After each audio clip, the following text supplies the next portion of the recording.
काका, हुआ है शहर, ले आए खाद बीज। हाँ भाई, लेके तो आया हूँ, पर क्या कहूँ, महंगाई इतनी हो गई है कि समझ में नहीं आता है कि खेती करे कैसे। फसल भी अच्छी नहीं होती है, ये दवाइयाँ नहीं डालूँ तो कर्जा करके लाओ, कैसे भी लाओ, लाना तो पड़ेगा ही। और ये दवाई की दुकान का कर्जा तो ख़त्म होने का नाम नहीं लेता। लाना तो मुझे भी है, पर सब कुछ इतना महंगा है, कहाँ से लाऊं, किससे खरीदूं, किसके पास सही दामों में मिलेगा और क्वालिटी उत्पाद भी मिलेगा या नहीं। अपनी फसलों की सही दवाओं के लिए दूर दूर तक शहरों में जाना और दवाओं को लाना पड़ता है। फसलों के लिए दवाएं सही है या नहीं, ये जानकारी भी नहीं होती। फसलों की कटाई पर सही दाम मिलेंगे या नहीं, इन तमाम मुश्किलों से दूर होने के लिए आइए खेती बाड़ी केंद्र। खेती बाड़ी केंद्र एक ऑनलाइन सेवा केंद्र है जिससे आप अपने मोबाइल के द्वारा जुड़ सकते हैं, जहां आपको अपनी खेती के लिए सही प्रकार की दवाएं मिलेंगी, वो भी होलसेल मूल्य पर। वो सभी दवाएं सीधा निर्माता से लेकर आप तक पहुंचाते हैं, यानी कि बीच में होने वाले सारे खर्च की बचत आपकी जेब में। साथ ही साथ दवाओं को लाने और ले जाने की झंझट से भी छुटकारा। अपनी मुश्किलों को दूर करने के लिए आप खेती बाड़ी केंद्र पर एक मिस कॉल करें। खेती बाड़ी केंद्र का किसान मित्र आपसे तुरंत संपर्क करेगा और आपको सभी जरूरी जानकारी देगा। खेती बाड़ी केंद्र की फ्रेंचाइजी लेकर खेती बाड़ी मित्र बनिए और किसानों की सेवा कर देश की तरक्की में भागीदार बने। आज ही संपर्क करें नीचे दिए गए नंबर पर और खेती बाड़ी केंद्र से जुड़े। ये है खेती बाड़ी केंद्र ऐप। अच्छा, किसानों की सरदारी, उन्नत खेती बाड़ी। खेती बाड़ी केंद्र, देश के अन्नदाता की दुकान।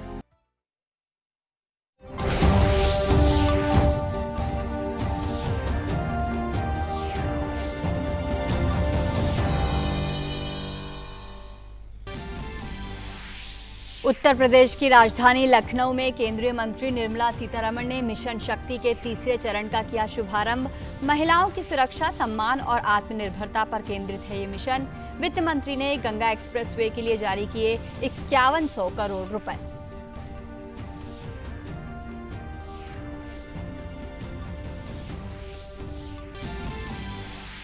देश में जारी है जन आशीर्वाद यात्रा। केंद्रीय मंत्री भूपेंद्र यादव, अनुराग सिंह ठाकुर और नारायण राणे कर रहे हैं लोगों से संवाद।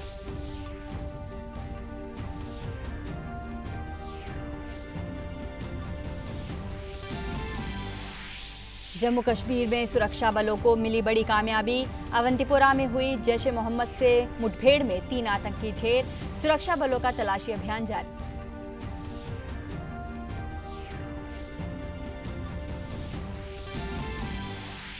देश में कोरोना के सक्रिय मामलों में आ रही कमी। पिछले 151 दिनों में सक्रिय मामले घटकर हुए सबसे कम।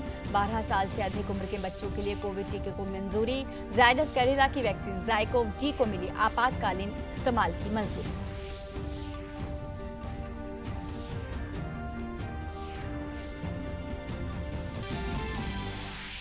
अफगानिस्तान में तालिबान के अपनी स्थिति मजबूत करने की कोशिश के कारण डर और आतंक का माहौल। कई जगहों से अल्पसंख्यकों पर हमले की खबर। कई जगहों पर तालिबान को लोगों और विरोधी ताकतों का करना पड़ रहा है सामना। खबरों के अनुसार 3 जिले तालिबान के कब्जे से मुक्त।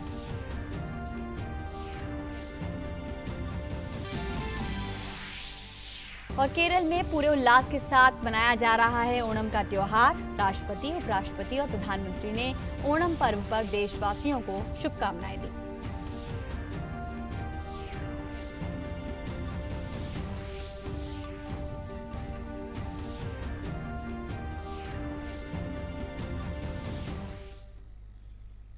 नमस्कार, समाचार अब विस्तार से। केंद्रीय वित्त मंत्री निर्मला सीतारमण ने आज उत्तर प्रदेश में लखनऊ में मिशन शक्ति अभियान के तीसरे चरण का शुभारंभ किया। इस अवसर पर राज्यपाल आनंदीबेन पटेल और मुख्यमंत्री योगी आदित्यनाथ भी मौजूद थे। मिशन शक्ति का उद्देश्य महिलाओं की सुरक्षा, सम्मान और आत्मनिर्भरता को बढ़ावा देना है। इस अवसर पर राज्य भर में विभिन्न कार्यक्रमों का आयोजन किया जा रहा है। उत्तर प्रदेश सरकार महिलाओं के विकास और सशक्तिकरण के लिए विभिन्न योजनाएं चला रही है। इस अवसर पर मुख्यमंत्री कन्या सुमंगला योजना के तहत 1.55 लाख बेटियों के खातों में 30.12 करोड़ रुपए का ऑनलाइन हस्तांतरण भी किया गया। वित्त मंत्री ने कहा कि प्रधानमंत्री नरेंद्र मोदी ने महिला सशक्तिकरण को हमेशा ही प्रमुखता दी है। उन्होंने कहा कि प्रधानमंत्री मुद्रा योजना के तहत देश में सबसे अधिक लोन भी महिलाओं को ही मिला है, जो दिखाता है कि देश और प्रदेश में महिला शक्ति को स्वावलंबी बनाना ही सरकार की प्राथमिकता है। जनधन हो, उज्ज्वला स्कीम हो, स्वामित्व हो, पोषण अभियान हो या मुद्रा लोन के द्वारा जो छोटे छोटे लोन मिलता है, उन सब में हो महिला को ही अग्रस्थान मिला है। इसीलिए उस मुद्रा स्कीम में बहुत सारे महिला को ही बेनिफिट मिला। इसीलिए मुझे कोई भी शक नहीं है कि उत्तर प्रदेश आने वाले दिन में इतने स्पीड से आगे बढ़ेगी जिसमें महिला का रोल भी एकदम स्पष्ट दिखाई देगी। और हम महिला एक हम इधर हैं और 75 डिस्ट्रिक्ट्स में भी जो भी महिला इस प्रोग्राम में भाग ले रहे हैं, उन सबको मेरा बधाई और your future is very bright. Uttar Pradesh के लखनऊ में मिशन शक्ति के तृतीय चरण के शुभारंभ के अवसर पर कार्यक्रम को संबोधित करते हुए मुख्यमंत्री योगी आदित्यनाथ ने कहा कि आधी आबादी को विकास यात्रा में दरकिनार कर कोई भी प्रदेश या देश तरक्की नहीं कर सकता। मिशन शक्ति के 2 चरण अब तक प्रदेश के अंदर सफलतापूर्वक आगे बढ़े हैं। प्रदेश शासन का गृह विभाग, महिला और बाल विकास विभाग के संयुक्त प्रयास से अंतर विभागीय समन्वय के माध्यम से यह कार्यक्रम तेजी के साथ आगे बढ़ रहा है, क्योंकि आधी आबादी को नजरअंदाज करके कोई भी समाज, कोई भी प्रदेश या कोई भी देश कभी भी समर्थ नहीं बन सकता। और उत्तर प्रदेश में गंगा एक्सप्रेसवे परियोजना के लिए 5100 करोड़ रुपए के ऋण हस्तांतरण का कार्यक्रम आज लखनऊ में पूरा किया गया। इस संबंध में ऋण स्वीकृति पत्र के हस्तांतरण के लिए मुख्यमंत्री की अध्यक्षता में एक उच्च स्तरीय बैठक का आयोजन किया गया। कार्यक्रम में मुख्य अतिथि के तौर पर वित्त मंत्री निर्मला सीतारमण ने भी हिस्सा लिया। इस अवसर पर बोलते हुए वित्त मंत्री निर्मला सीतारमण ने कहा कि इस एक्सप्रेसवे से वोकल फॉर लोकल और 1 डिस्ट्रिक्ट 1 प्रोडक्ट को भी बढ़ावा मिलेगा। आने वाले दिन में ये एक्सप्रेसवे बनाने के बाद उस एक्सप्रेसवे में इस डेस्टिनेशन से उस तक जाने का सिर्फ विषय नहीं है, दोनों साइड पर बिजनेसेस भी चलेंगे।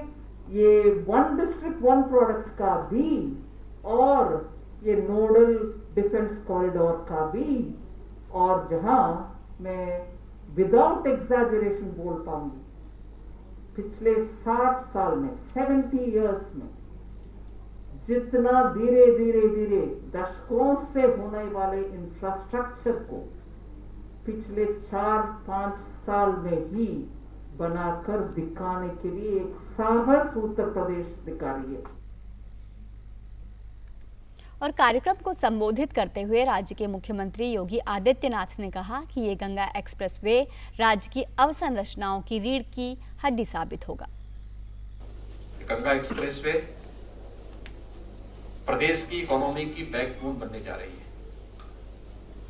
अब तक मेरठ या पश्चिमी उत्तर प्रदेश में जाने के लिए हमें लखनऊ आगरा एक्सप्रेसवे, यमुना एक्सप्रेसवे या फिर वाया मुरादाबाद होते हुए वहां पहुंचना पड़ता था। 12 से 15 घंटों का एक लंबा सफर लोगों को तय करना होता था। लेकिन गंगा एक्सप्रेसवे बनने के बाद यह दूरी घटकर के 5 से 6 घंटों में सिमट जाएगी। और भाजपा के राष्ट्रीय अध्यक्ष जेपी नड्डा उत्तराखंड के दौरे पर हैं। इस दौरान वे आज सैनिक सम्मान कार्यक्रम में शामिल हुए। कार्यक्रम में उन्होंने और पूर्व सैनिकों से उन्होंने संवाद किया। कार्यक्रम को संबोधित करते हुए भाजपा अध्यक्ष ने कहा कि प्रधानमंत्री नरेंद्र मोदी के नेतृत्व में हमारे सशस्त्र बलों का हौसला बढ़ा है।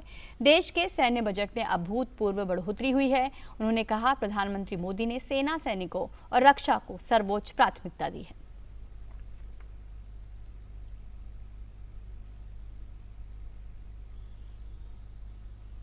मोदी जी के नेतृत्व में देश सुरक्षित है, मजबूत है और तीव्र गति से बढ़ने के लिए आतुर है। बहुत से लोग कहते थे डिफेंस के बारे में, डिफेंस की चिंता करनी चाहिए, डिफेंस की चिंता करनी चाहिए, लेकिन डिफेंस के बजट के बारे में किसी ने सोचा था क्या? मैं आंकड़ों के साथ बताना चाहता हूं, 2011-12 में भारत का डिफेंस बजट 1,47,000 करोड़ रुपए था। 1,47,000 करोड़ रुपए। आज 2020-21 में भारत का डिफेंस बजट 4,78,000 करोड़ है। भाजपा अध्यक्ष ने कहा कि पीएम मोदी के नेतृत्व में देश सुरक्षित है, मजबूत है और तीव्र गति से आगे बढ़ने के लिए तत्पर भी। ये सुरक्षा और मजबूती अगर नेतृत्व ने प्रदान की है तो भारत की फौज ने भी साथ खड़े होकर जवाब दिया है। आपको याद है वो सर्जिकल स्ट्राइक, ये नेतृत्व का फर्क होता है, जो कहा वो किया।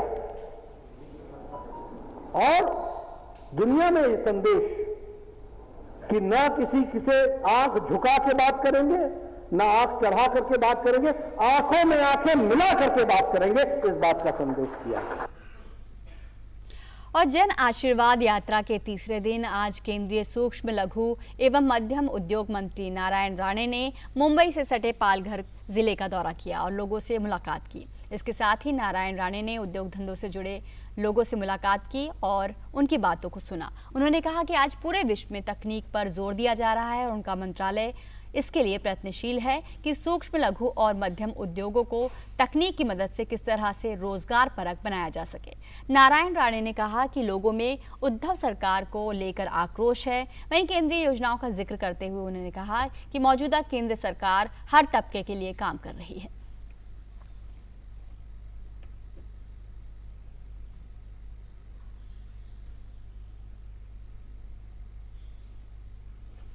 केंद्रीय श्रम और रोजगार मंत्री भूपेंद्र यादव ने कहा कि कोविड महामारी के कारण उत्पन्न स्थिति के संदर्भ में प्रवासी श्रमिकों के बारे में एक सर्वेक्षण किया जा रहा है।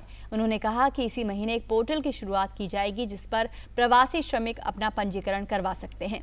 राजस्थान के अजमेर में भाजपा की 6 दिन की जन आशीर्वाद यात्रा के समापन के बाद संवाददाताओं से बातचीत में भूपेंद्र यादव ने कहा कि केंद्र सरकार ने श्रम कानूनों में संशोधन के कई कदम उठाए हैं। हाल ही में संपन्न संसद सत्र में विपक्ष के रवैये की आलोचना करते हुए उन्होंने कहा कि लोकतंत्र बातचीत से चलता है।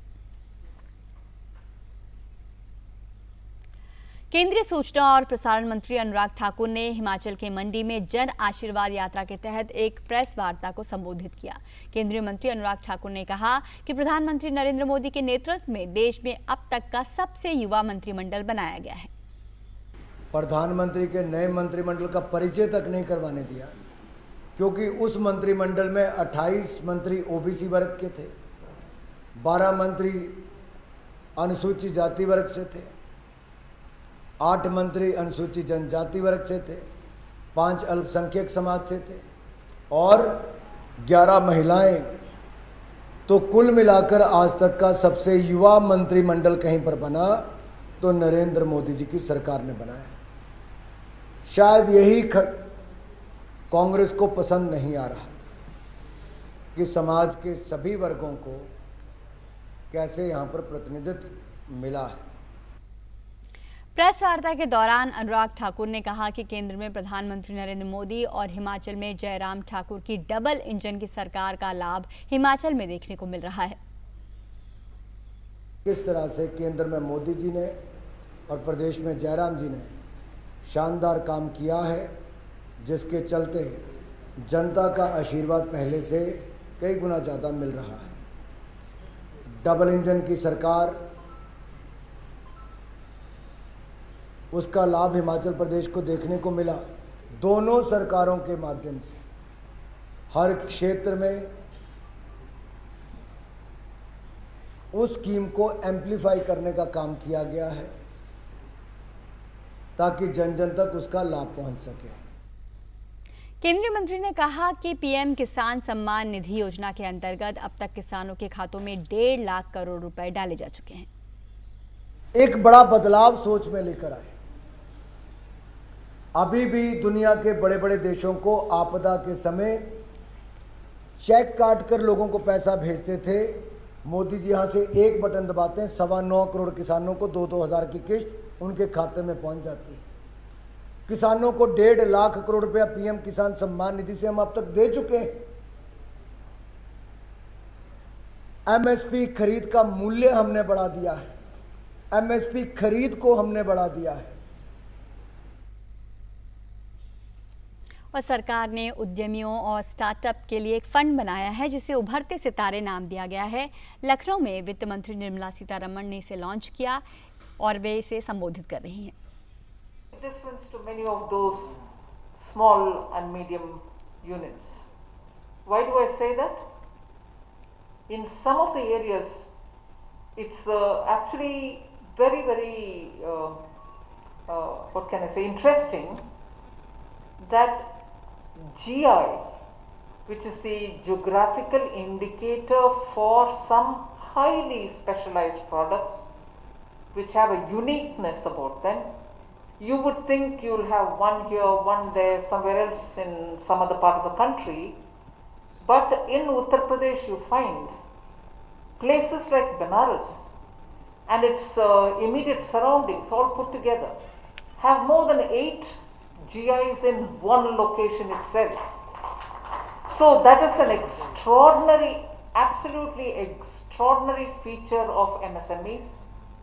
And one of the feature being of this Ubarte Sitare being that you form clusters and then you also try to identify, which I'm very glad to know from Siddharth, that they've already done the mapping as to which district, which product has what kind of shortcomings.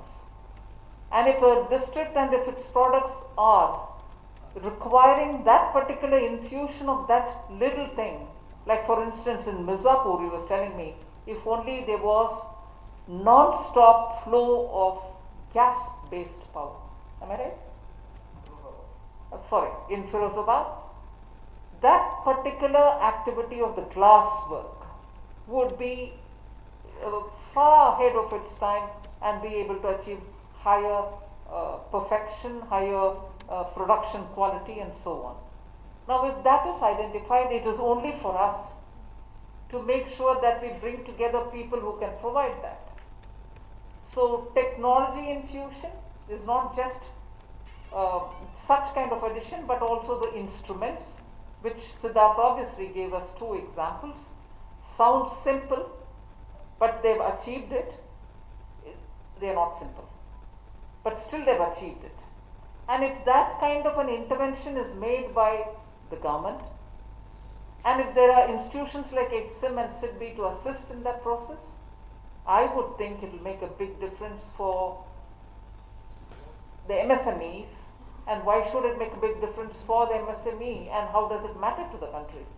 MSMEs are people who put their own money and started the business. MSMEs are also people who have been in that sector for some time, some even for generations. And in that local ecosystem, they have that advantage of having been there for some time and knowing how to move forward.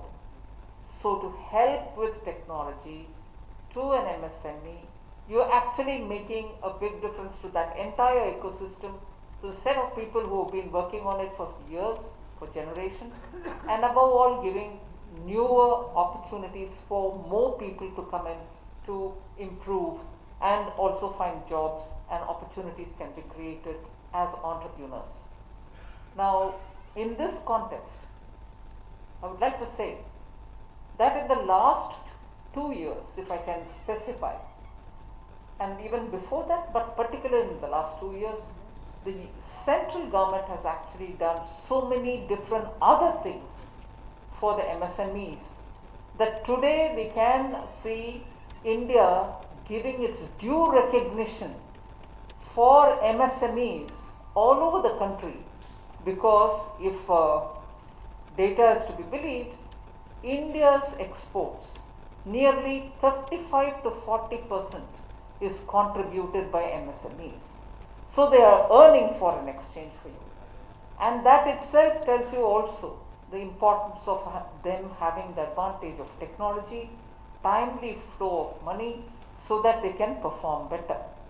So what did the central government do in the last few years? The definition of MSME has been very flexibly changed to the advantage of the MSMEs. Credit flows has been repeatedly ensured for MSMEs. The last year of Corona time, Export Guarantee Credit and Liquidity Scheme, ECGLS as it's been called, has been launched with great sense of urgency, and I know many MSMEs have also benefited out of it. That today we have expanded it to, Pankaj Jain would be able to elaborate on it from the Department of Banking and Financial Services, that because the success of the Export Emergency Credit Guarantee Liquidity Scheme, this time post the second wave, we've elaborated on it, we've expanded it. You also know that there was this bill brought in the Parliament called the Factoring Bill, which aims directly at helping the MSMEs. What does it do?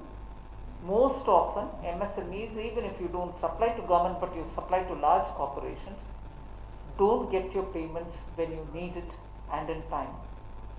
Now, और उद्यमियों को बढ़ावा देने के लिए एक startup fund बनाया गया है उभरते सितारे के नाम से। लखनऊ में वित्त मंत्री इसी कार्यक्रम को संबोधित कर रही थी। सूक्ष्म, लघु और मध्यम उद्योगों को कैसे मुश्किल वक्त से निकाला जाए, इसके लिए सरकार जरूरी कदम उठा रही है। आगे बढ़ते हैं। आज़ादी के 75 साल पूरे होने के अवसर पर मनाए जा रहे आज़ादी के अमृत महोत्सव के तहत रविंद्र भवन में प्रदर्शनी कथा क्रांति वीरों की लगाई गई है।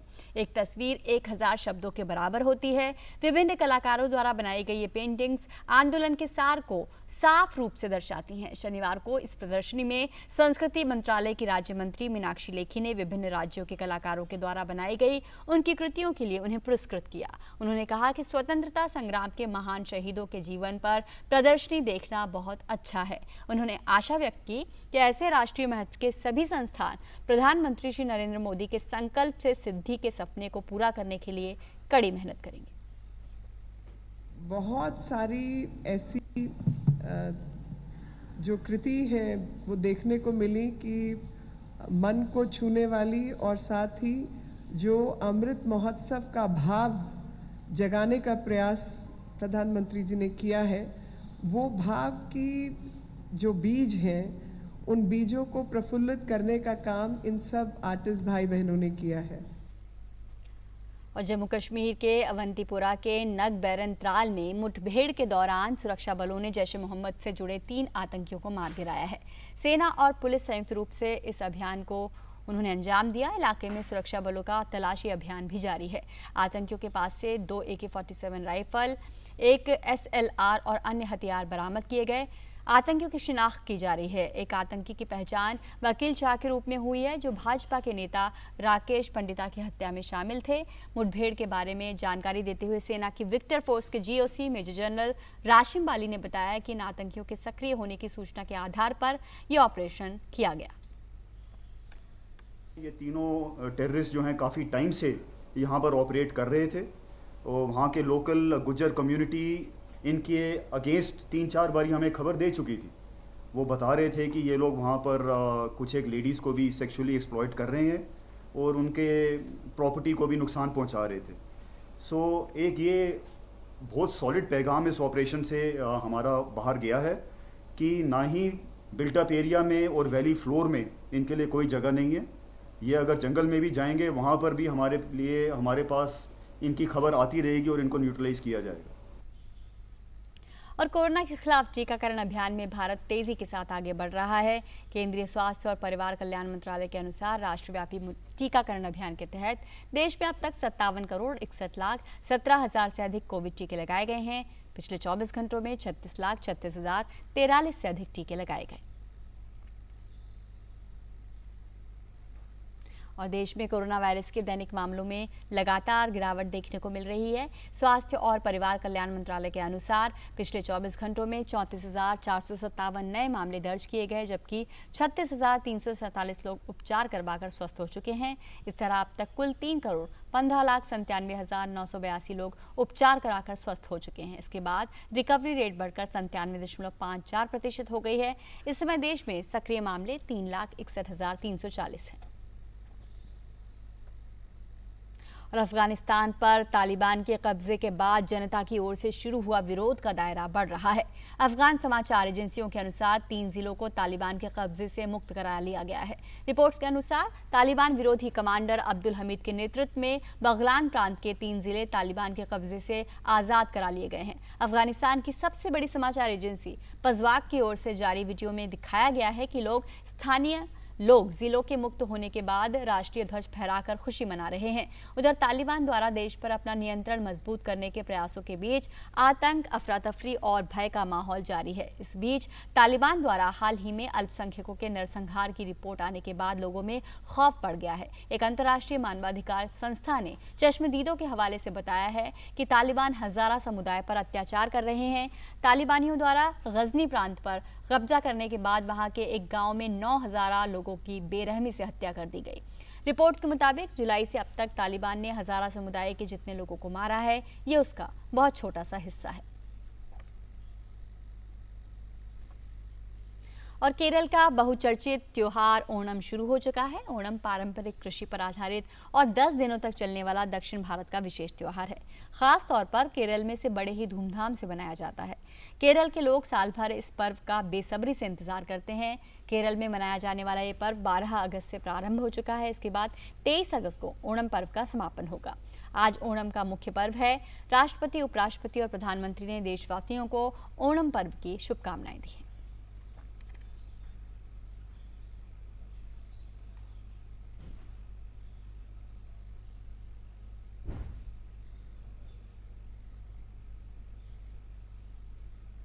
तो इस समाचार बुलेटिन में फिलहाल इतना ही। हमारी पूरी टीम को दीजिए इजाजत। नमस्कार।